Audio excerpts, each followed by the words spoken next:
Pope Francis had lunch with the poor of Rome after presiding at a mass on the World Day of the Poor. The Holy Father joined more than 1,000 guests who dined in the Paul VI Hall inside the Vatican. The meal was part of several Vatican-sponsored initiatives marking the 6th annual World Day of the Poor, including a free mobile medical clinic in St. Peter's Square. Joining us now from Rome is Andreas Tannhauser, EWTN Vatican Bureau Chief. Andreas, great to see you. We understand the Holy Father celebrated Mass for the World Day of Poor yesterday. What can you tell us about his homily? What did he say? Well, Tracy, thousands of faithful flocked to St. Peter's Square for the Angelus, and many attended Mass in the Basilica commemorating the 6th World Day of the Poor. Pope Francis introduced this annual day in 2017, reminding the Church that they should not love with words, but with deeds. Also, this year, the Vatican let deeds follow words and offered free healthcare services, as well as food to the homeless, who were also special guests at the Holy Mass. In his homily, Pope Francis said that we should love the most abandoned of God's children because he loved us first. We should care for the poor, in whom we find Jesus, who became poor for our sake, the Pope continued. Archbishop Rino Fisichella, the pro-prefect for the section of evangelization at the Dicastery for Evangelization, assisted the Holy Father during Mass, and he was responsible for organizing this World Day of the Poor. I was able to speak with His Excellency today, asking what caring for the poor and evangelization had in common. And Archbishop Fisichella, of course, said that we're sent to all people, especially to the poor, to let them know about Jesus' love. At the same time, we're being evangelized by the poor. By looking to those who have little, we may understand the essentials of the gospel. And Andreas, we know that today is also the first day of meetings in Rome for the German bishops. They'll be meeting with Pope Francis and church leadership among ongoing controversy about the German synodal path. What more do we know about those meetings?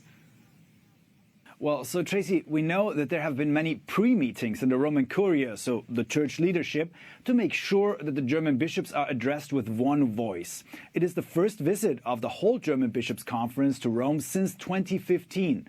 And meanwhile, the controversial German synodal path had started. Bishops and church employees have started to discuss and vote in favor of changing church teachings, such as same-sex marriage, celibacy, and women's ordinations to the priesthood. Pope Francis has said twice so far that Germany does not need a second Protestant church and reminded the bishops to stay faithful to church teachings. So far, the path has continued with the bishops defending the process. During the last assembly of the German Synodal Path, more or less a month ago, some bishops vetoed a document urging the church to change the stance on marriage and sexuality. However, Bishop Betzing, who is the head of the Bishops' Conference, then said he would still bring this document to Rome and to the attention of the Pope.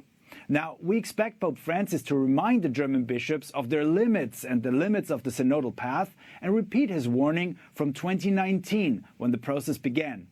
And he said back then that the synodal way has no power to compel bishops or faithful to new forms of church government and doctrine. Other topics to be discussed will focus on several abuse reports that have come out over the last years and the steady decline of the number of Catholics in Germany. And Andreas, before I let you go, on a different note, EWTN CEO and chairman of the board, Michael Warsaw, was in Rome last week. What was the purpose of his visit?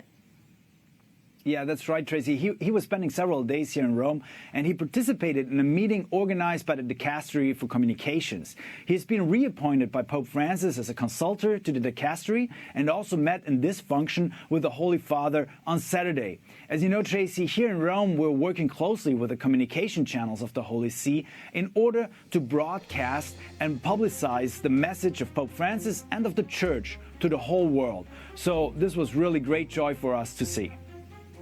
Andreas, thank you so much for that report. We appreciate it. Andreas Tannhauser, EWTN Vatican Bureau Chief. Thank you again.